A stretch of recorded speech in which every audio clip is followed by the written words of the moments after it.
Hello students, good morning. बेटा कल हमने लेसन नंबर 6 इतिहास का क्या किया था, रीड किया था, और जो उसमें से वर्ड मीनिंग थे वो भी हमने फाइंड आउट कराए थे।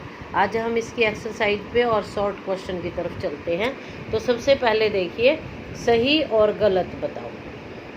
असमेत के घोड़े को अपने राज्य से गुजरने की छूट देने वाले राजाओं को यज्ञ में आमंत्रित किया जाता था। ये सही है या गलत? सही।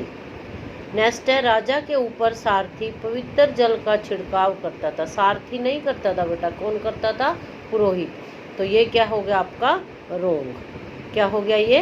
रोंग। नेक्स्ट है, पुरातत्वविदों को जनपदों की बस्तियों में महल मिले हैं। जनपदों की बस्तियों में महल उनको नहीं मिले थे। ये भी क्या हो गया आपका?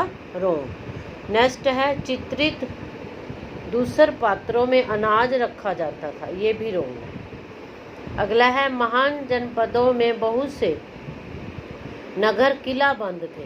क्या थे? जो महाजनपद थे वहाँ पर बहुत से जो नगर थे वो क्या थे? क्या थे?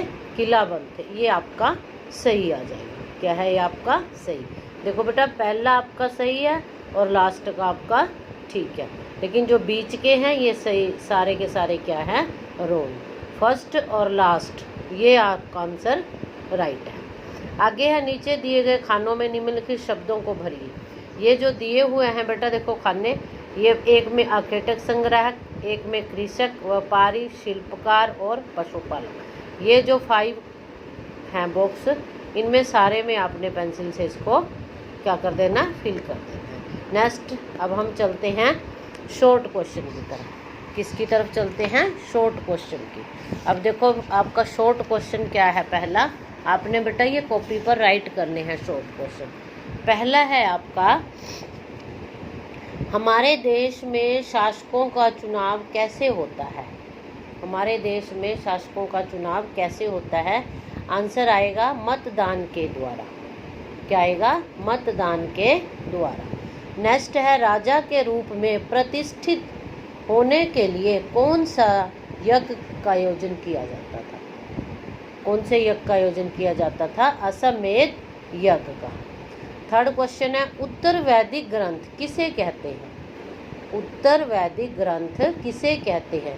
जिन ग्रंथों की रचना ऋग्वेद के बाद हुई हो उन्हें उत्तर वैदिक ग्रंथ कहा जाता है। जिन ग्रंथों की रचना ऋग्वेद के बाद हुई हो उन्हें क्या कहा जाता है?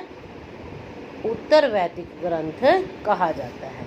उत्तर वैदिक ग्रंथ कौन कौन से हैं? अगला क्वेश्चन है आपका, उत्तर वैदिक ग्रंथ कौन कौन से हैं? देखो ये पहले भी मैं लिखवा चुकी हूँ आपको। सामवेद, यजुर्वेद, अर्थवेद और अन्य समकालीन ग्रंथ। क्या क्या आएगा इसमें? सामवेद, यजुर्वेद, अर्थवेद और अन्य समकालीन ग्रंथ। नेक्स्ट क्वेश्चन आपका है, वर्ण किसे कहते हैं? वर्ण किसे कहते हैं? वैदिक काल में पुरोहितों ने लोगों को 4 वर्गों में विभाजित किया हुआ था। वैदिक काल में क्या था? पुरोहितों ने जो लोग हैं उनको 4 वर्गों में विभाजित किया जाता था गया था, जिन्हें हम क्या कहते थे? वर्ण कहते थे। क्या कहते थे? वर्ण कहते थे। नेक्स्ट क्वेश्चन है, जनपद का क्या अर्थ है? जनपद का क्या अर्थ है?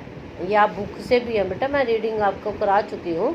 जनपद का शाब्दिक अर्थ है जन में बसने की जगह। वैदिक काल में जनपद बड़े राज्यों के लिए प्रयोग किया जाता था। वैदिक काल में जो जनपद है वो बड़े लोगों के लिए प्रयोग किया जाता था।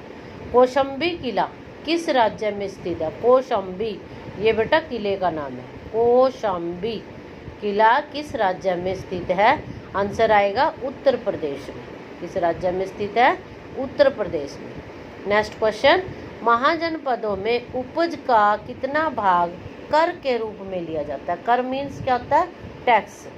कर मीन्स क्या होता है? टैक्स। कि महान जनपदों में उपज का कितना भाग टैक्स के रूप में लिया जाता है? 1/6, 1 भाग का 6वां हिस्सा। ठीक है बेटा। आगे है, सिकंदर कहाँ का राजा था? ये आपका वैसे भी कॉमन जनरल नॉलेज के भी क्वेश्चन है बेटा। ये सिकंदर कहाँ का राजा था? बोलो। मैसिडोनिया का। कहाँ का था? मैसिडोनिया का राजा था। सिकंदर ने भारत पर कब आक्रमण किया? लगभग 2300 साल पहले, 2300 ईयर्स एगो सिकंदर ने क्या किया था? भारत पर आक्रमण किया था। मगध के 2 शक्तिशाली शासकों के नाम लिखो। मगध के 2 शक्तिशाली शासकों के नाम लिखो। अजातशत्रु और बिंबिसार। कौन थे 2 शत्रु? कौन थे 2 शासक? अजातशत्रु और बिंबिसार। अगला क्वेश्चन है आपका, कौन सी नदियां मगध राज्य से होकर बहती हैं? कौन सी नदियां मगध राज्य से होकर बहती हैं? आंसर आएगा गंगा और सोन नदियां। कौन सी हैं? गंगा और सोन नदियां।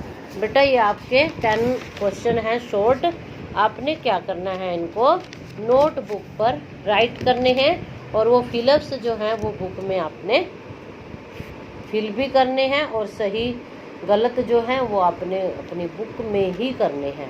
रॉन्ग और राइट भी बुक में करने हैं, फिलअप्स भी बुक में करने हैं। और जो ये शॉर्ट क्वेश्चन आज मैंने आपको कराए हैं ये आपने अपनी कॉपी पर राइट करना है। बेटा जो बच्चा रीडिंग करके शॉर्ट क्वेश्चन कर लेता है, ध्यान से सुनो मेरी बात, क्योंकि बार बार आपके फ़ोन आते हैं बेटा कि मैंने ये क्वेश्चन कर लिया है। तो अगर कोई बच्चा रीडिंग करने के बाद बुक की अगर वो क्वेश्चन किया होता आपने तो उसको बेटा मत किया करो। जो क्वेश्चन मैं कराती हूँ वो आपने किया हुआ है तो उसको छोड़ दो। जो आपने नहीं किया वही क्वेश्चन आप अपनी नोटबुक पर राइट किया करो। ओके बेटा, is that clear? Okay, thanks.